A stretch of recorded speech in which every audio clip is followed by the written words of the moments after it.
When a man walks up to the counter at 3 in the morning with a gun under his coat and calmly orders a coffee, adding that it'll be the last one of your life, you're left with exactly 2 choices.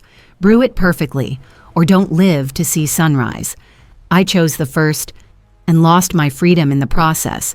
Rain hammered the windows of Piccola Sicilia like it was trying to wash all of Brooklyn into the ocean. 2:30, Red Hook dead asleep, and I was wiping down the copper counter for the 7th time that hour, because there was nothing else to do. Signor Mario had flown to Sicily to see his sick sister and left me the keys. "Leah, you're my most responsible girl," he'd said, kissing both my cheeks. 24 years old, 3rd-generation waitress in the family, and here I was, guardian of an empty cafe in the middle of the night. I was about to flip off the neon sign when the bell over the door chimed. First came the scent, expensive, sharp, cedar and something darker. Danger. Then I saw him. Tall, black cashmere coat dripping rain, dark hair slicked back, a white scar slicing through his left brow like lightning across a night sky. Eyes the color of cold steel stared straight at me without blinking. 2 shadows stood behind him, men in identical black suits, hands folded in front, faces blank. "We're closed," I managed, gripping the rag so hard my knuckles went white. He walked slowly to the counter. Rainwater slid from his coat onto the marble floor. He took the high stool across from me and rested his hands on the bar, manicured but scarred across the knuckles. A fighter's hands. "Open for one more espresso, baby," he said, voice low, velvet with a faint New York edge. "Last one of your life if it isn't perfect." My heart dropped. I knew men like this in the neighborhood. You didn't say no, you didn't ask questions, you didn't hold eye contact too long. "How do you want it?" I asked, trying to keep my voice steady. "Surprise me." I turned to the machine. My hands shook, but I forced myself to breathe. I reached for the secret jar of Nonna Rosa's beans, the blend she'd brought from Naples in the 70s, added a pinch of dried Sicilian lavender and the barest hint of cinnamon. The machine hissed. The scent filled the cafe, bitter, sweet, carrying salt air and summer nights in Palermo I'd never seen but somehow carried in my blood. I set the cup in front of him. Perfect crema, golden brown foam. My hands finally stopped trembling. He lifted the cup, brought it to his lips, and paused. 1 second, 2, 5. Then he drank, closed his eyes. The hard mask cracked, and I glimpsed something almost human. Pain, longing. When he opened his eyes again, sparks danced in them. "Who taught you to make coffee like that?" he asked quietly, each word a command. "My grandmother. Family recipe." "What's your name?"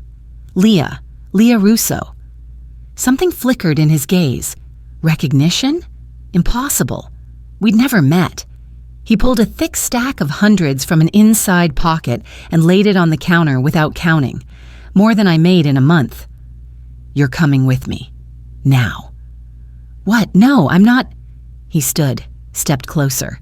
Cedar and danger wrapped around me completely. "This isn't a request, Leah Russo. You just brewed a taste I lost 10 years ago. You're either a witch or someone very important, and I'm going to find out which." "I'm just a waitress." My voice cracked into a shout. "No," he said, leaning so close I felt the heat of his breath. "You're not just a waitress, not after that coffee. Come willingly, it'll be easier, for both of us." One of the goons moved to the door and locked it. I tried to back away, but he caught my wrist. Not painful, but unbreakable. Iron. "Let me go, help," I screamed. "Scream all you want, baby. At 3 a.m. in Red Hook, no one's listening." He pulled me toward the exit. "Name's Vincent DeLuca. Remember it. You're under my protection now." "This isn't protection. This is kidnapping." "Call it whatever you like." He draped his massive, warm coat, smelling of him over my shoulders. "Let's go, and don't make me carry you, though I wouldn't mind." The night swallowed us. Behind us, the door of Piccola Sicilia slammed shut, the bell ringing one last time, like a funeral toll for my old life. A gleaming black Mercedes Maybach waited at the curb, shining under the rain like a predator. One goon opened the rear door. Vincent gestured for me to get in. "I could run," I whispered, even though my legs had turned to jelly. "You could try." He smirked, and that crooked curve of his lips was both beautiful and terrifying. I love it when they run. Adds spice. I climbed in. The interior smelled of new leather and something woody, heated seats. Vincent slid in beside me, too close, his thigh brushing mine. The car pulled away smoothly. Brooklyn blurred into streaks of light under the rain. "Where are you taking me?" I asked, refusing to look at him. "Home." "That's not my home." "It is now, Leah." He turned to me. In the dim streetlights, his face looked carved from marble. "You'll live where I say, eat what I give you, wear what I buy you." "You're insane. I'm not your property." His hand settled on my thigh. I froze. "Not yet," he whispered, leaning into my ear. "But you will be. Very soon." I tried to push his hand away. He only tightened his grip. Not painful, just enough to remind me resistance was pointless. We crossed the Brooklyn Bridge. The city unfolded ahead, millions of Manhattan lights, skyscrapers clawing at low clouds. Beautiful, deadly beautiful. At a red light near the Manhattan on-ramp, I lunged for the door. He caught my wrist lightning fast before I even touched the handle, yanked me back, his face an inch from mine, eyes blazing. "Don't do that again, ever." "Or what?" I spat through angry tears. "You'll lock me up? Or I'll have to tie you up." His voice was lethally calm. "And trust me, Bella, you won't enjoy it. I want you to come to me willingly." "This is madness." "Yes." He traced his thumb across my wrist where bruises were already blooming. "But it's my madness, and now you're in it." The light turned green. We moved on. A Park Avenue skyscraper, 67 floors of glass and steel, underground garage, mirrored elevator with gold rails. Vincent never let go of my hand. The elevator opened straight into the penthouse. I gasped. Floor-to-ceiling windows, all of New York glittering below, endless. Black and white decor, marble, leather, chrome, a grand piano by the window, abstract, unsettling art on the walls. "It's impossibly beautiful," I breathed. "Your room's down the hall," he said, pointing. "Bathroom inside, clothes in the closet. I had them prepare everything. If anything doesn't fit, tell me tomorrow." "How do you know my size?" He gave me a slow, appraising look that made me blush from head to toe. "I'm good at guessing." He walked me to the room. Huge bed, another window overlooking the Empire State Building, snow-white linens. On the nightstand, a bottle of 2015 Brunello and a single glass. "Leave your phone on the table," he said. "No SIM, but you can play music. Internet works, but no outgoing calls." "You're keeping me prisoner." "No." He paused in the doorway. "I'm keeping you safe. There's a big difference, trust me. Good night, Leah Russo." The door closed. The lock clicked. I sank onto the bed and sobbed. I woke to the smell of coffee. Sunlight poured through the windows. I had no memory of falling asleep, exhausted from tears and fear sometime near dawn. The wine sat untouched. I threw on a robe from the closet. Cashmere, sky blue, perfect fit. How the hell did he guess? And padded into the living room. Vincent stood at the kitchen island in black trousers and a white shirt rolled to the elbows, hair still damp from the shower. He was cooking eggs, bacon, toast, and coffee. Coffee that smelled like a crime against humanity. "Morning," he said without turning. "Hungry?" "Where's my clothes?" "Being laundered. Pick something from the closet." "I want to go home." He turned then, giving me a long look. "Sit. Eat, then we'll talk." I don't know why I obeyed. Maybe hunger. Maybe he didn't look threatening right then, just tired. I sat. He set a plate in front of me, then a cup. I took one sip and nearly spat it out. "This is awful." He grinned, the first real smile I'd seen, not that predatory smirk. I know. I never could make coffee. My mother... He stopped, turned to the window. She made it like you, every morning. I used to wake up to that smell. Something in his voice made me go quiet. She died when I was 15. He went on softly. Fast. Cancer. The last thing I remember is her brewing coffee for me in the hospital on a little jezve my father smuggled in from home. Same smell. Lavender. Cinnamon. Something else I could never place. He faced me again. Raw pain swam in his eyes. Then she was gone, and the taste vanished. I tried hundreds of places, hired the best baristas, imported beans from everywhere. Nothing. Not once. Until last night. My heart squeezed. I don't understand. Neither do I, Leah.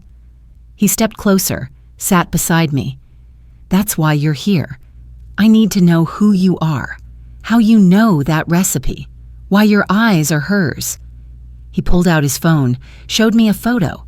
A woman in her 40s, beautiful, dark hair and, God, eyes just like mine, amber brown shot through with green flecks, rare. Her name was Isabella DeLuca, he said.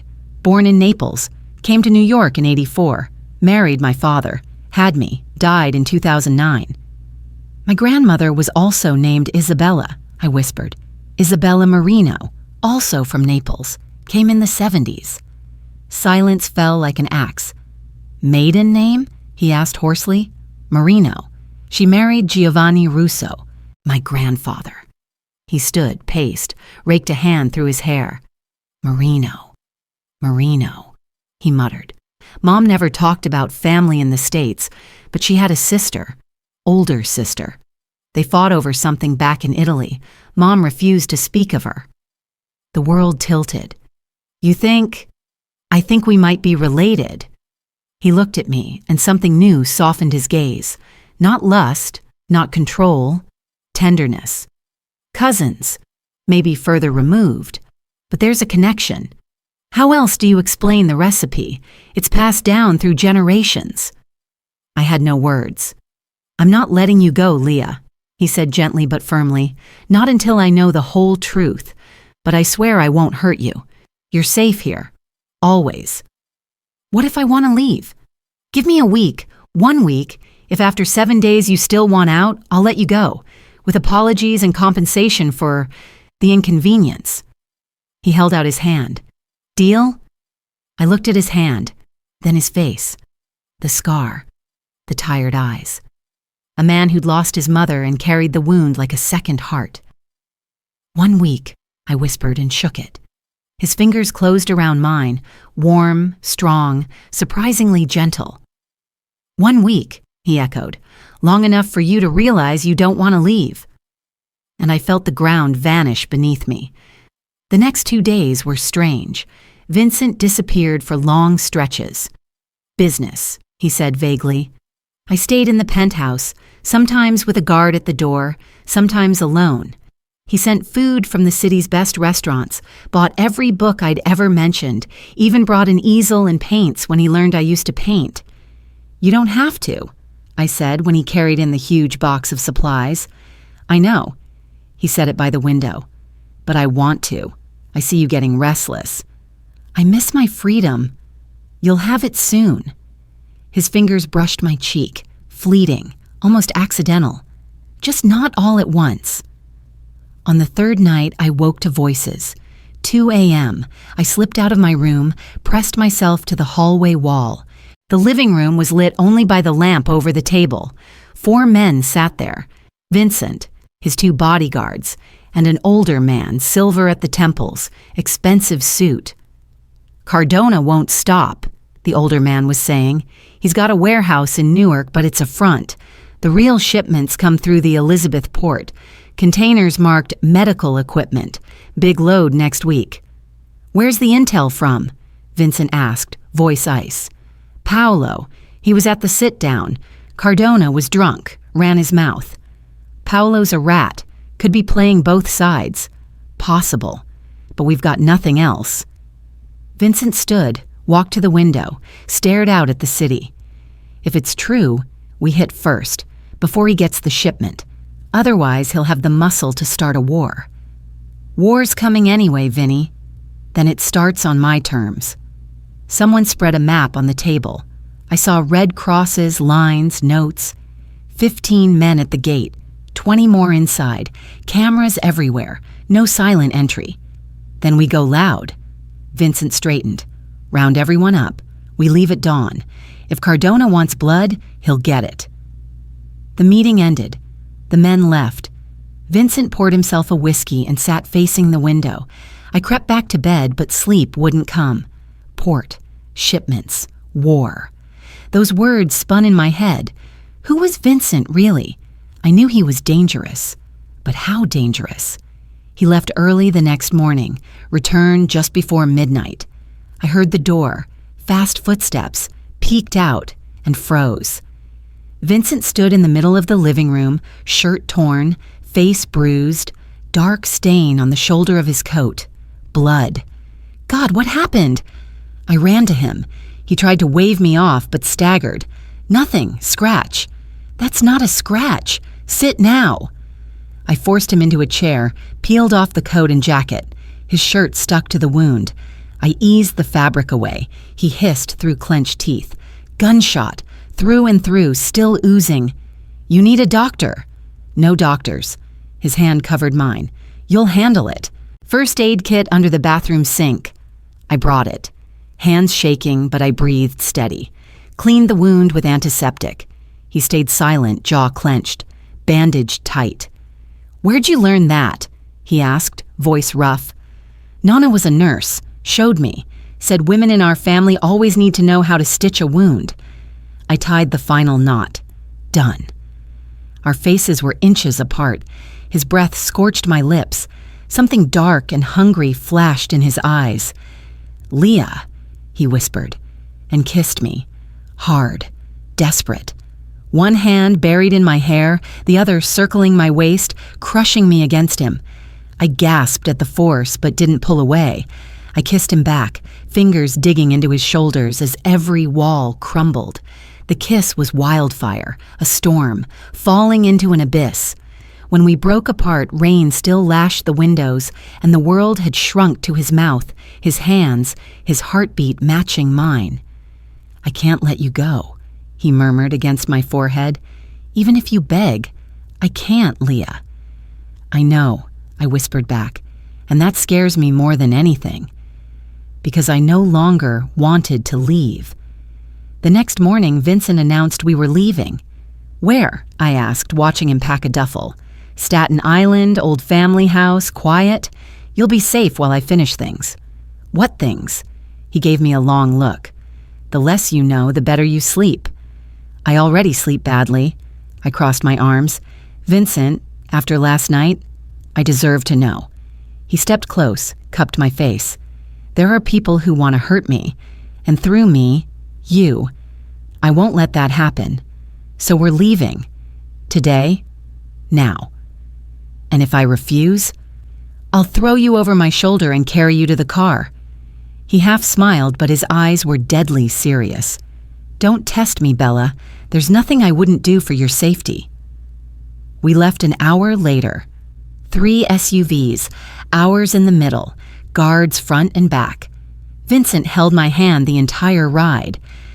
The week's almost up, I said quietly. I know. You'll still let me go? He turned to me. So many emotions stormed his eyes, my breath caught. Do you still want to? I opened my mouth and found no answer. We were crossing the Verrazzano when everything went to hell. The lead SUV exploded, flipped, blocked the road. A second blast behind us. We were boxed in. Down, Vincent roared, shoving me to the floor. Bullets shredded the windshield. The driver slumped. Vincent drew a gun, I never saw from where, and returned fire. My door was yanked open. Hands dragged me out. I screamed. Vincent spun, but someone smashed a rifle butt into his head. He went down. Vincent! Shut it, sweetheart. A masked man clamped a hand over my mouth. You'll keep your teeth if you stop yelling. They shoved me into a black van. The last thing I saw was Vincent on his knees, blood streaming down his face, reaching for me, screaming my name. Then the door slammed, and darkness swallowed everything.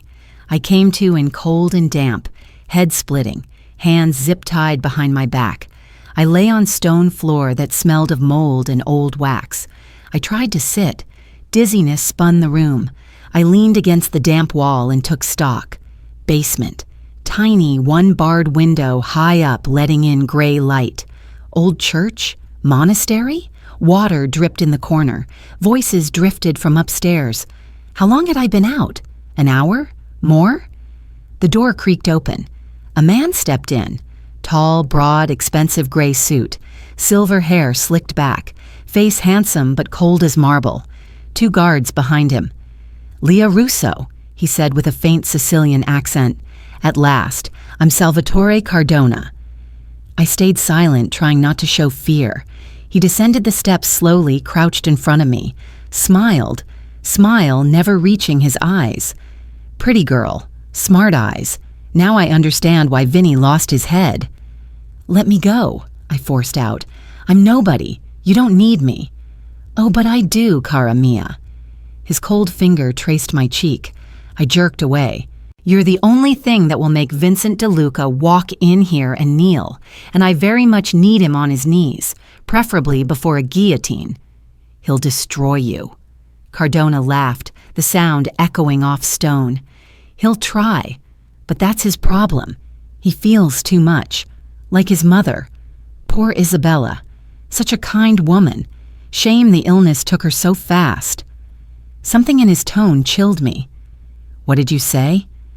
"Ah, you don't know?" He leaned closer. "Isabella DeLuca didn't die of illness, little one. She was helped, slowly, beautifully. So everyone thought it was fate, when really, it was business." Blood drained from my face. You killed his mother?" "Personally, no, but I gave the order." He stood, adjusted his cuffs. "Her husband, Marco DeLuca, owed us a fortune, refused to pay, said family came first. We showed him what came first." Nausea surged. "You're a monster." "I'm a businessman." He shrugged. "Marco learned his lesson, paid the debt. Though 6 months later, they found him in the Hudson wearing cement shoes. Different story. Vinny was 16, poor boy left all alone." He turned to leave, then glanced back. "Now he has you, and that makes him weak. Tomorrow he'll come. I know he will. He always comes for the ones he loves. And then I finish what I started 10 years ago." "He'll kill you," I whispered. "We'll see." Cardona climbed the stairs. "Rest, beautiful. Tomorrow's a big day." The door slammed. Lock clicked. I sat alone in the dark with his words ringing in my skull. Vincent would come. I knew it. And I knew Cardona had a trap waiting. I had to do something. But what? Night dragged on.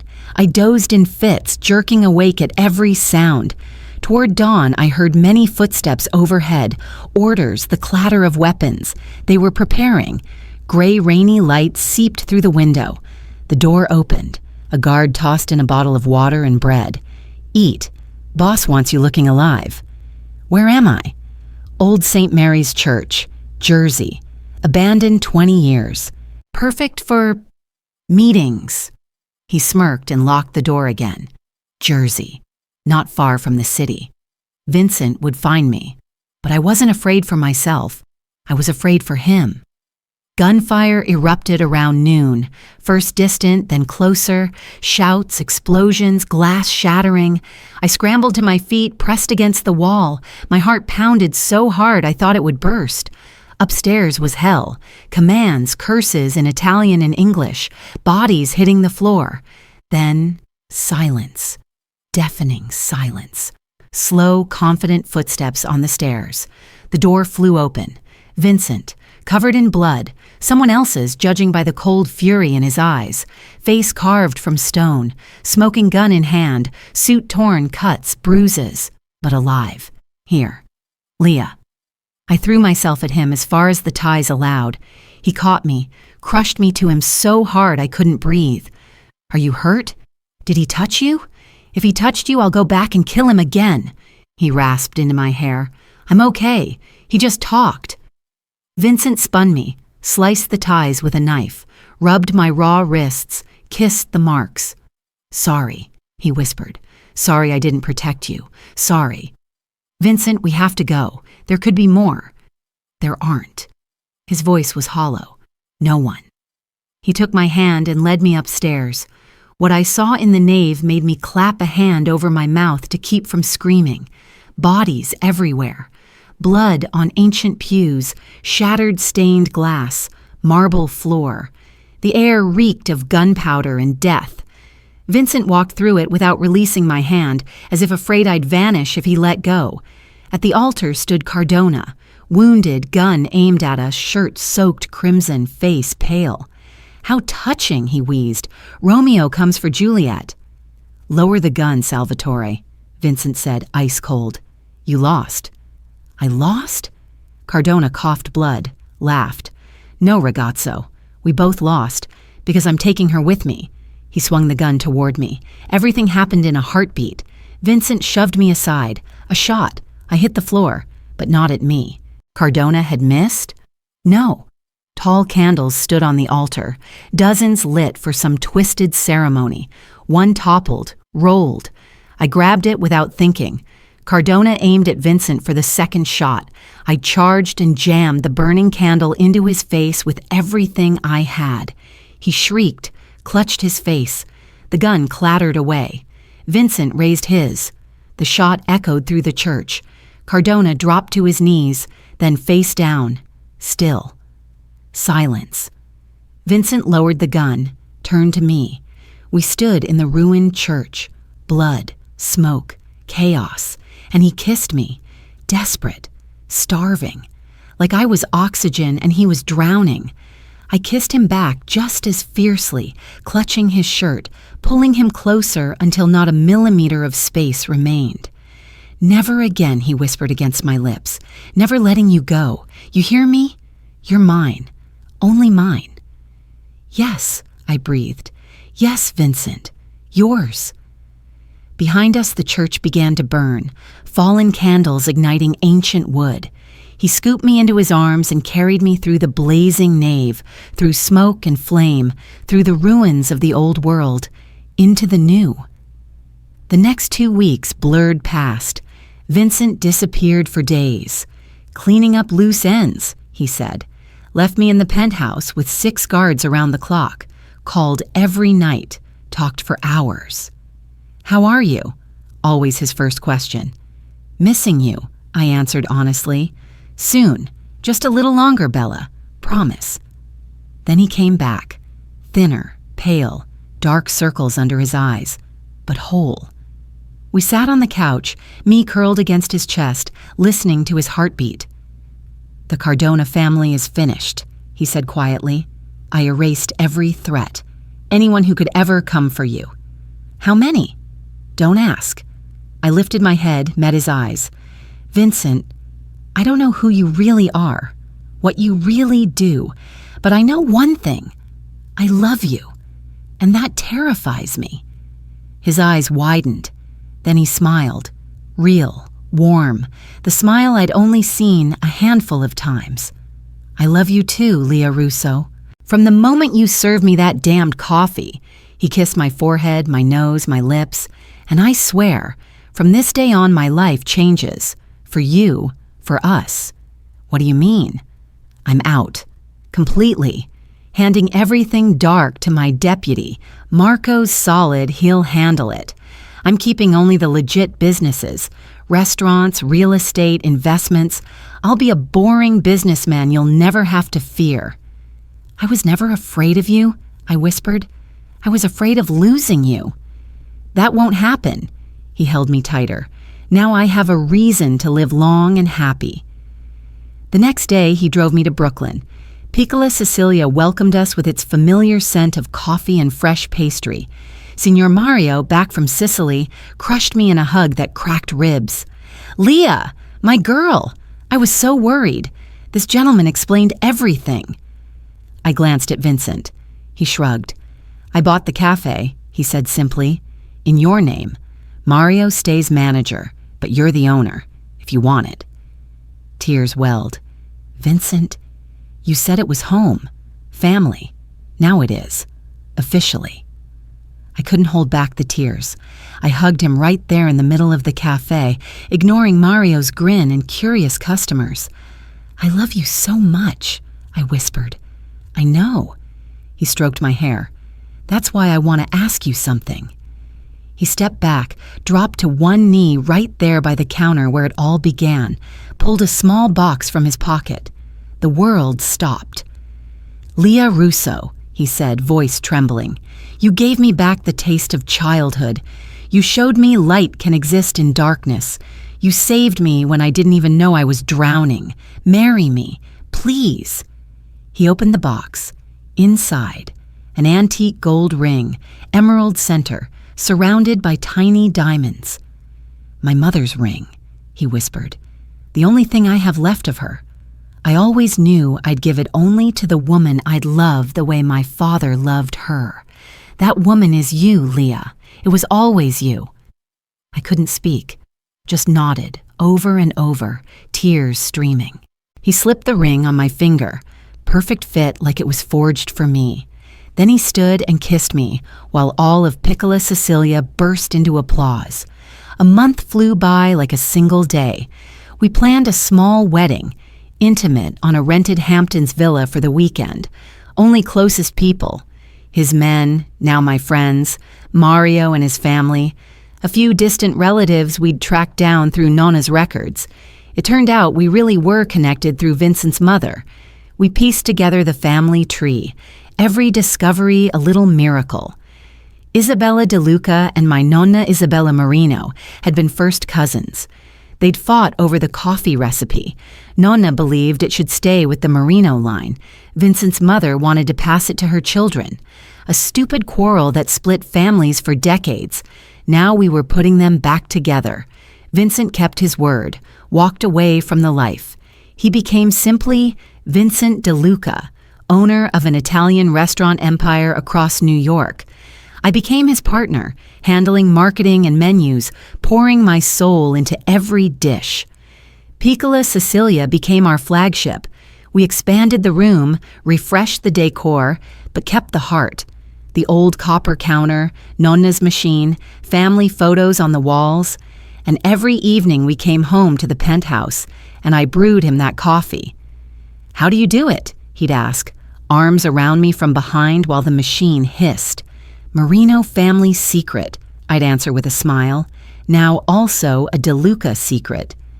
I loved the sound of that. He'd kiss my neck, my shoulder, and I'd melt. Life was nearly perfect. Nearly, because sometimes nightmares woke me. The church, blood, gunshots, Cardona's face. But Vincent was always there, holding me, murmuring Italian until I calmed. He can't hurt you anymore, he'd say. No one can, I promise. And I believed him. I woke to the smell of coffee. Dawn painted the sky pink over Manhattan, first rays touching the glass towers. 1 week until the wedding. 1 week until I became Mrs. De Luca. The thought made me smile. I slipped into a silk robe and walked to the kitchen. Vincent stood at the stove in nothing but sweatpants, back to me. Muscles played under tanned skin. He'd started hitting the gym hard after the war ended. Said he needed somewhere else to burn the adrenaline. Hair tousled. 2 cups on the counter. He turned, saw me, and gave me the smile that belonged only to me. Warm. Real. Morning, future Mrs. De Luca. Morning, future love of my life. He laughed, crossed the room, lifted me by the waist, and set me on the counter. Stepped between my knees, hands on my hips. I cooked, he announced proudly. I'm almost afraid to find out what. Hey, he pretended to be wounded. I'm learning. Your perfect espresso will be ready in 5 years, maybe 10. We have time. We have forever. He kissed me slow and soft, savoring. When we pulled apart, he turned to the machine. The familiar hiss filled the air. That scent, lavender, cinnamon, the secret only we knew, bloomed through the kitchen. Vincent set a cup in front of me. I looked at the coffee, then at him. You did it? 8th try. First 7 were disasters, but Mario coached me over video, and I thought of you, of Mom, of family, and it worked. I took a sip. Perfect. Not exactly like mine, stronger, a touch less lavender, but something else, something him. Love, hope, a new beginning. Who made this coffee? I whispered, meeting his eyes. He wrapped me in his arms, pressed me to his chest. A man who loves you more than life. A man who will brew you coffee every morning until we're old and gray. A man who found home where he never thought to look, in your eyes, your smile, your hands. Happy tears rolled down my cheeks. I love you, Vincent DeLuca. I know Leah Russo, soon Leah DeLuca. He kissed the tears away. And I'll never stop thanking fate for that rainy night I walked into your cafe. For the last coffee? For the first day of our life. Outside, New York woke up. City of noise, chaos, danger. Our city. Where a mafia king could find love in a cup of coffee. Where a waitress could become a queen. Where family recipes stitched broken lives back together. In the cup, perfect crema kissed with lavender. In the air, the scent of happiness after the storm. In our hearts, a wordless vow. Forever. A year later, I stood at the window of Piccola Sicilia, watching Vincent play with our daughter on the tiny playground across the street. Isabella, we named her for both great-grandmothers, shrieked with laughter every time Daddy tossed her up and caught her. She was only 8 months old, but already she looked at the world with the same amber and green eyes that belonged to me, to his mother, to my grandmother. Family eyes, home eyes. Mario came up behind me, rested a hand on my shoulder.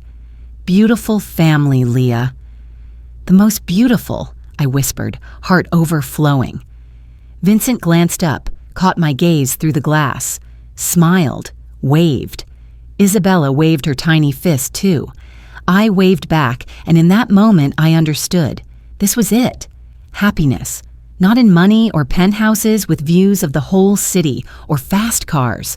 Right here. In a little Brooklyn cafe that smelled of coffee and warm pastry.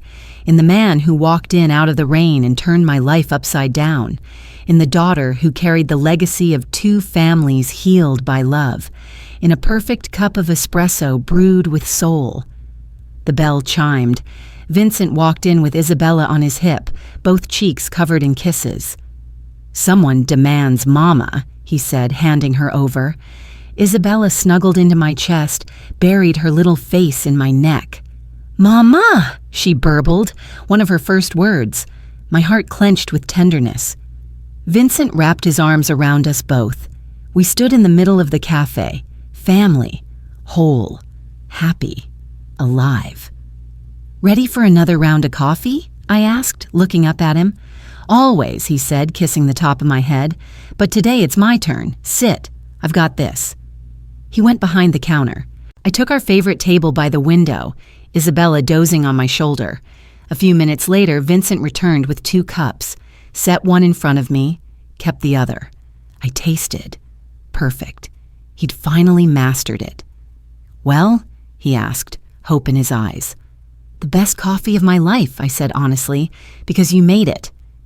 He sat beside me, arm around my shoulders. We looked out at Brooklyn waking under autumn sun, at the streets where we met, at the city that had become ours. And I knew, no matter what came next, we'd face it together. From the first kiss in the rain to the last breath, from the first cup of coffee to eternity. Some stories begin with a last shift, last espresso, last night of the old life, and end with a first. First I love you, first sunrise together, first day of forever. Ours was exactly that kind of story, and it was perfect.